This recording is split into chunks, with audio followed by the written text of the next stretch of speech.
यदि आप हमारे चैनल पे नए हो तो चैनल को सब्सक्राइब करना ना भूलें और बेल आइकन पे क्लिक करें ताकि हमारे सारे न्यू स्टोरीज आप सबसे पहले देख सकें। मुझे अभी के अभी एक जिंदा इंसान चाहिए। क्या तुम उसका बंदोबस्त कर सकते हो? मगर बदले में मुझे क्या मिलेगा? जो तुम चाहो। मगर जिंदा इंसान क्यों? क्या करोगे तुम उसका? तुम सवाल बहुत पूछते हो। आम खाने से मतलब रखो, गुठलियाँ हम गिन लेंगे। सारे राजमहल में चहल पहल मची हुई थी। आज राजा पूरे 6 महीने के बाद युद्ध भूमि से लौटे थे। उनके जीत के जश्न में सारी महल में नाच गाना चल रहा था। इतने दिनों के बाद महाराज युद्ध भूमि से लौटे हैं, मगर उन्होंने अभी तक हमारी खैर खबर तक नहीं पूछी। क्या अब उनकी जिंदगी में हमारी कोई कीमत नहीं है? सिर्फ इस शानो शौकत को हासिल करने के लिए उन्होंने हमारा इस्तेमाल किया था।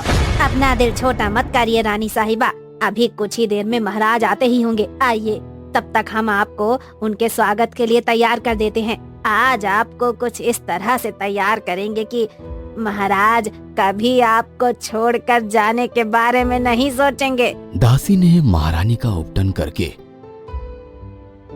नक्शे सीख तक उन्हें तैयार कर दिया।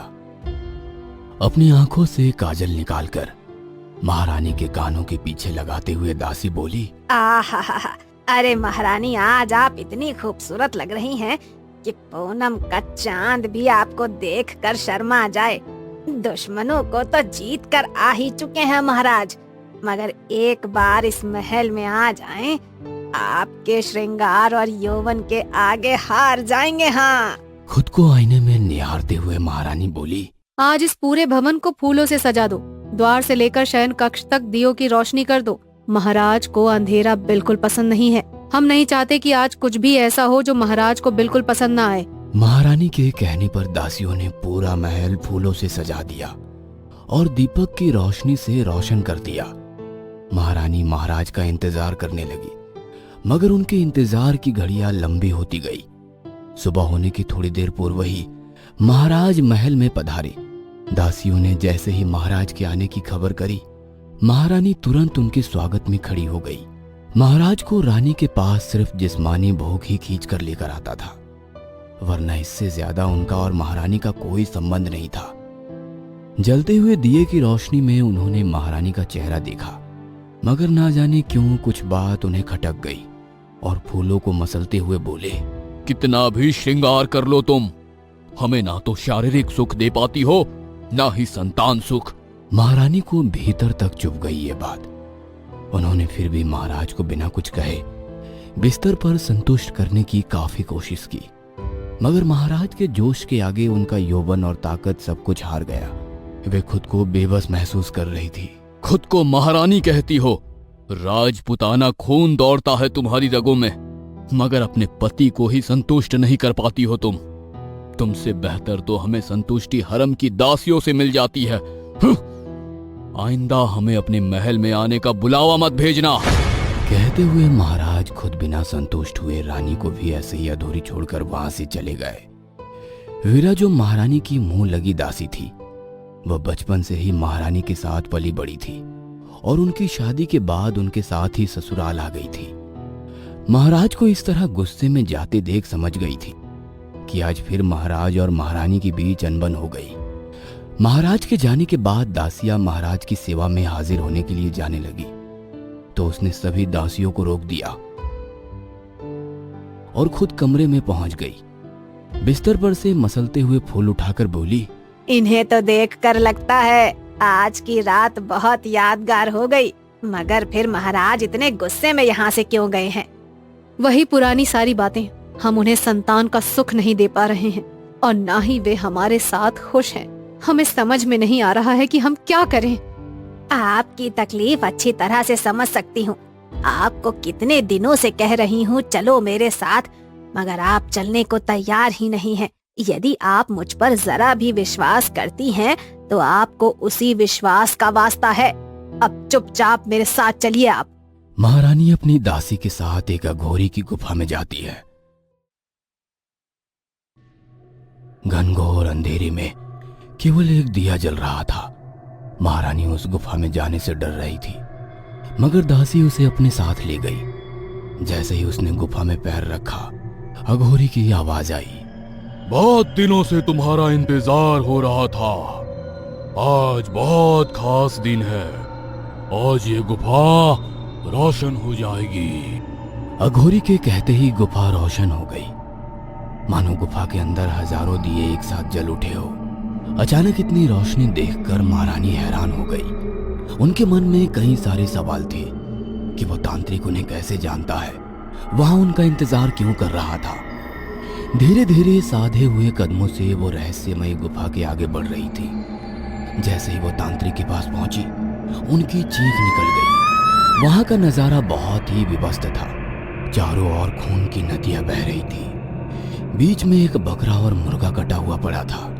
हवन कुंड जल रहा था। शायद अभी उस जानवर की बलि दी गई थी। अपनी जवानी के दिन वापस पाना चाहती हो? एक बार बुढ़ापा आ जाता है, उसके बाद जवानी वापस नहीं आ पाती है। अरे ऐसा ना कहो बाबा जी, उम्मीद से आपके पास आए हैं। हमारी उम्मीदों पर पानी मत फेरो। तो क्या चाहती हो तुम? इसके लिए मैं अपनी साधना दांव पर लगाकर काल चक्र का पहिया घुमा दूं, जिससे ये फिर से जवान बन जाए। आप तो सब कुछ कर सकते हैं बाबा। हम लोग बड़ी आशा से आपके पास आए हैं।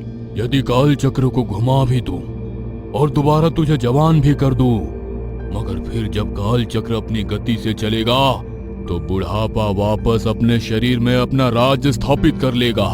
आपको जो कुछ भी चाहिए हम देने को तैयार हैं, मगर हमें हर हाल में महाराज का प्यार वापस हासिल करना है। कहीं ऐसा ना हो वे हमसे। कहते हुए महारानी खामोश हो गई। एक रास्ता है जिससे तू कभी भी बूढ़ी नहीं होगी, यहाँ तक कि जीवन मृत्यु के चंगुल से भी मुक्त हो जाएगी, मगर उसमें खतरा है। हम कोई भी खतरा उठाने को तैयार हैं, बस आप आदेश दीजिए हमें क्या करना है। एक बार सोच लो, यदि एक बार इस और कदम बढ़ा दिया तो वहाँ से लौटना नामुमकिन है। हमारी रगों में राजपुताना खून दौड़ रहा है। एक बार कहने के बाद हम हमारी बात से पीछे नहीं हटते। महारानी की बात सुनकर तांत्रिक के चेहरे पर रहस्यमयी मुस्कान आ गई और वो उन दोनों को लेकर गुफा से बाहर निकल आया और जंगल की ओर अपने कदम बढ़ाने लगा। बीच जंगल में पहुंचकर उसने अपनी शक्तियों से अग्नि को अभिमंत्रित कर बुलाया और उस आग में अपनी उंगली काट कर रक्त की कुछ बूंदें टपकाई। फिर ऐसा महारानी के साथ भी किया। जैसे ही उसका रक्त हवन कुंड में गया, वहां एक रक्त का भरा हुआ कटोरी आ गया। तांत्रिक ने रक्त का कटोरी महारानी की ओर बढ़ाते हुए कहा, इस रक्तपान के बाद तुम जवा हो जाओगी।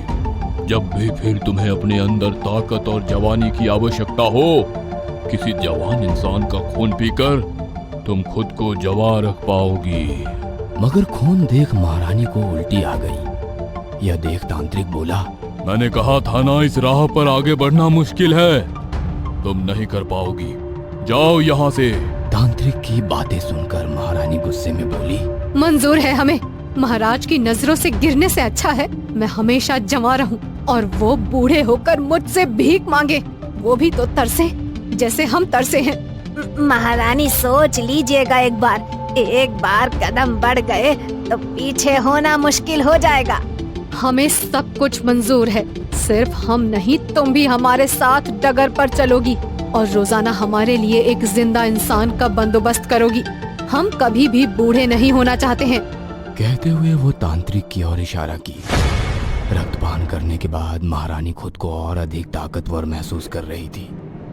जंगल से बाहर निकलकर ही दोनों को बेचैनी होने लगी। नदी किनारे कुछ बच्चे खेल रहे थे। दोनों की आंखों में शैतान उतर आया। कुछ ही पल में वहां एक बच्चे की लाश थी और वे दोनों खुद को तरोताजा महसूस कर रही थी। वीरा, आज का काम तो हो गया, मगर अब रोज एक जिंदा इंसान का बंदोबस्त तुम्हें करना होगा। आप बेफिक्र रहिए महारानी, आप महाराज पर ध्यान दीजिए।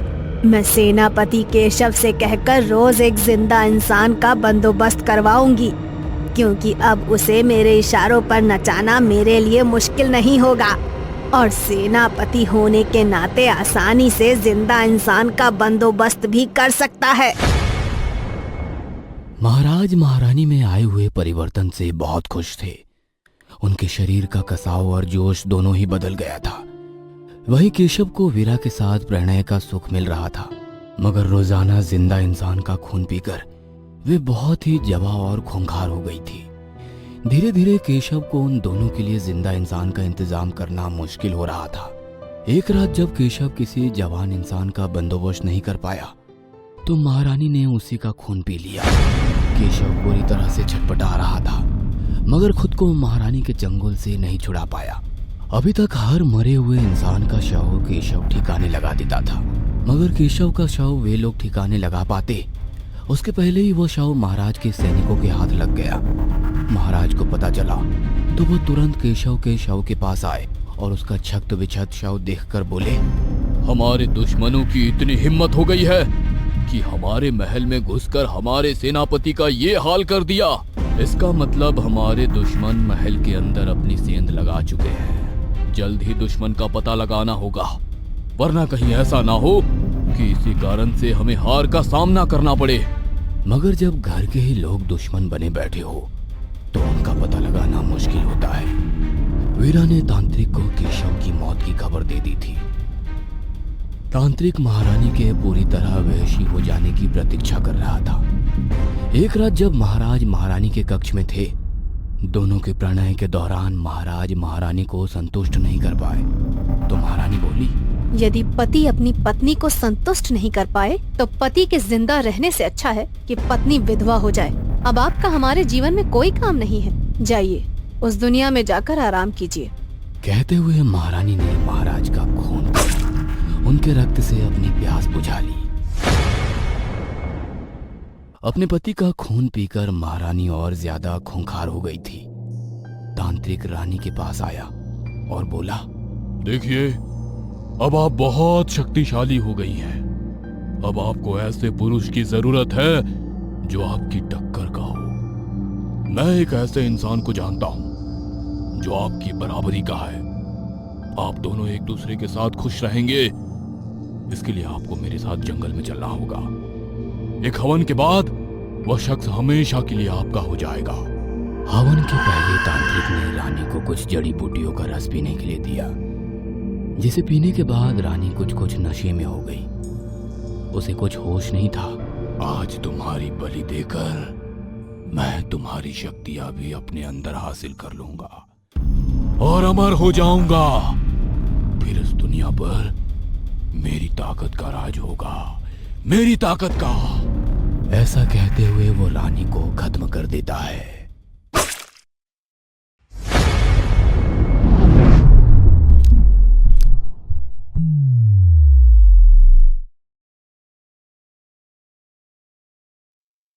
यदि आप हमारे चैनल पे नए हो तो चैनल को सब्सक्राइब करना ना भूलें और बेल आइकन पे क्लिक करें ताकि हमारे सारे न्यूज स्टोरीज आप सबसे पहले देख सकें।